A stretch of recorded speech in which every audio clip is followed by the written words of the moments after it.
कहानी स्टार्ट होती है और हमें साल 2802 का समय दिखाया जाता है, जहां पर हम दो एस्ट्रोनॉट को देखते हैं, जिसमें एक का नाम एडम और दूसरे का जैक होता है। और ये दोनों ही धरती से एंटेरस ग्रह की ओर जा रहे होते हैं।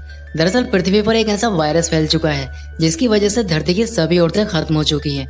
और वैज्ञानिकों ने रिसर्च करके ये पता लगाया है कि एंटेरस ग्रह पर इंसान की प्रजाति पाई जाती है। इसलिए ये दोनों ही उस ग्रह से कुछ औरतों को धरती पर लाने वाले हैं, जिससे उन औरतों से बच्चे पैदा कराकर धरती की जनसंख्या को बचाया जा सके।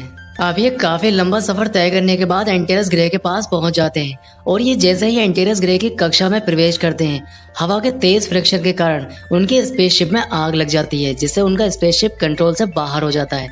ये उसको कंट्रोल करने की काफी कोशिश करते हैं, लेकिन स्पेसशिप एंटेरस ग्रह की धरती पर जाकर क्रैश हो जाता है। लेकिन इस एक्सीडेंट में इन दोनों की जान बच जाती है और ये दोनों ही स्पेसशिप से बाहर आ जाते हैं। बाहर आने के बाद जब ये एंटेरस ग्रह को देखते हैं, तब यहाँ पर सिर्फ बंजर जमीन ही थी। यहाँ पर दूर से दूर तक कोई भी दिखाई नहीं दे रहा था।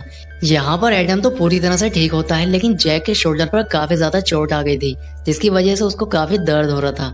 अब एडम उसका इलाज करने लगता है, जिससे उसको थोड़ा आराम मिलता है। इस ग्रह को देखकर इन दोनों को यही लग रहा था कि यहाँ पर इंसानों की प्रजाति होना सिर्फ एक अफवाह है, यहाँ पर इंसान हो ही नहीं सकते।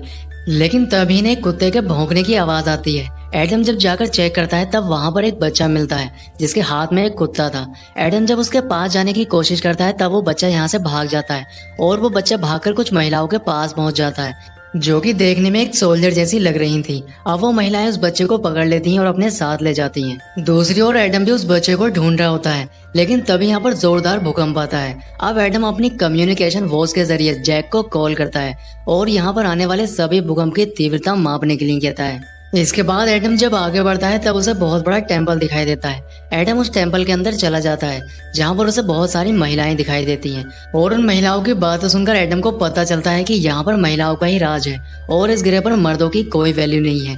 यहाँ पर मर्दों को सिर्फ गुलाम बनाकर रखा जाता है और कुछ मर्दों का इस्तेमाल यहाँ पर बच्चे पैदा करने के लिए किया जाता है, जिससे इस ग्रह की जनसंख्या भी खत्म न हो पाए। यहाँ पर जितनी भी महिलाएं होती हैं, उनमें से कुछ महिलाएं धार्मिक थीं, जो कि प्रेयर कर रही होती हैं। और उनके धर्म का नाम सर्फेस लॉर्ड होता है। और इस धर्म में एक गॉड होता है, जो कि एक बहुत बड़ा स्नेक था।